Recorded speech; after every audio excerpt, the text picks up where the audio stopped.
The notification lit up my phone at 7 a.m. on Christmas Eve just as I was pouring my first cup of coffee.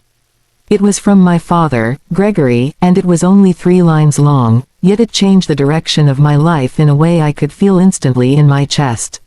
He wrote that they had decided to keep dinner intimate this year, just him, Caleb, and a few close friends, and that they would catch up with me after the holidays. I stared at the screen and understood the hidden meaning behind the word intimate. It meant his new girlfriend, the one who was 26 and 3 years younger than me, would be there, and he did not want my presence disrupting the image he was trying to create.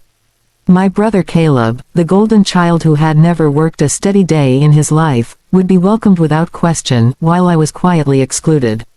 I did not cry or throw my phone or demand an explanation.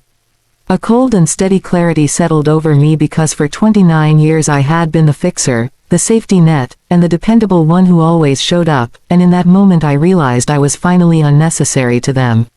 I set my coffee down, opened my laptop, and logged into my bank account with calm and deliberate movements.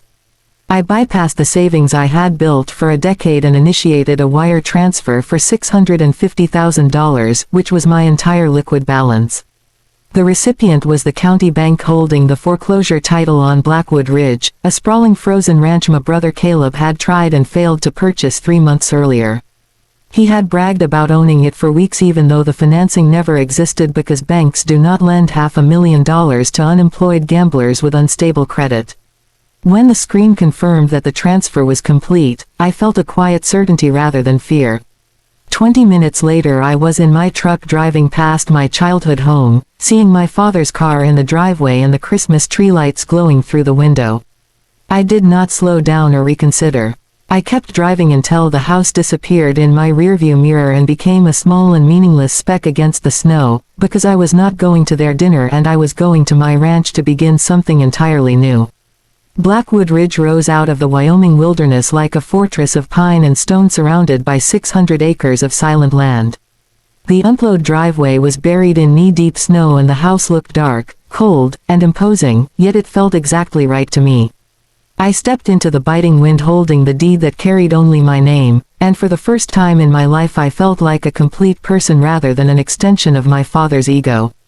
Inside, the living room smelled of dust and neglect, and leaning against the stone hearth was a sheet of plywood painted in sloppy red letters that read Caleb's Lodge coming soon. He had placed it there when he imagined the ranch was already his, dreaming of parties he would host without ever paying $1. I broke the board over my knee and fed the splintered pieces into the fireplace, watching the flames consume his illusion and warm the room. My phone buzzed repeatedly in my pocket, likely with messages from family members expecting me to serve their needs, but instead of answering I opened my settings and began blocking numbers one by one in an act of emotional hygiene that felt necessary and overdue. I spent the evening reinforcing the ranch with my own hands by installing hidden cameras along the eaves and replacing the weak locks with heavy-duty commercial deadbolts. Each screw I drove into the wood felt like a declaration that my boundaries were real and permanent. When the wind battered the windows that night, the cold remained outside and I sat wrapped in a blanket listening to a silence that felt like ownership rather than loneliness. The next morning the winter sun spread across the scarred wooden floorboards and the financial weight of my decision settled over me. I had liquidated my retirement and emergency reserves, but I was not reckless because I was a forensic accountant trained to follow money and anticipate risk. My career involved tracing stolen funds, exposing shell companies, and revealing hidden accounts, yet I had ignored the steady drain created by my own family. On my laptop I opened a spreadsheet labeled Family Expenses and reviewed years of loans that had quietly become gifts, including tens of thousands for failed businesses, fabricated medical bills, and a $200,000 rescue from dangerous gambling debt that had nearly cost my brother his safety. Buying the ranch was not impulsive but strategic asset protection designed to convert vulnerable cash into a movable property. I knew my father's finances were deteriorating and that my brother's gambling had resumed, and I understood that any accessible funds would eventually be targeted through guilt and pressure. The land outside my window represented security that could not be negotiated away. For 3 weeks I worked remotely in deliberate silence, auditing international accounts while snow gathered along the fences, and I waited because I knew confrontation was inevitable. It arrived on a Tuesday afternoon when a heavy diesel engine vibrated through the ground and a rental pickup truck appeared on my security feed carrying my father, Caleb, and a realtor.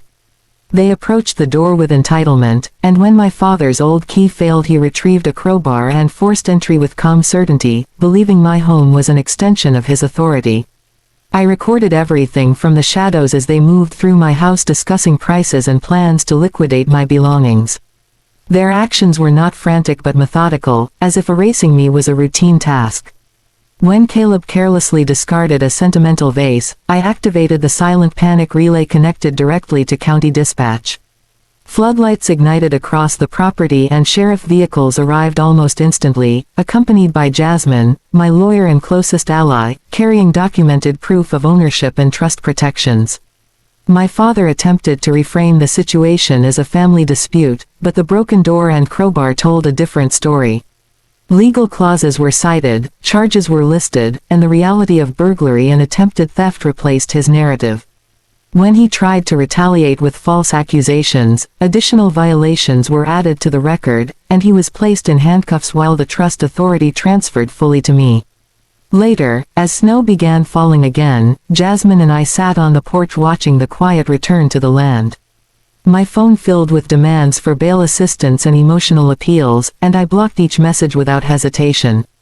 I secured the gate, breathed in the cold air, and recognized that the isolation around me was not abandonment but freedom.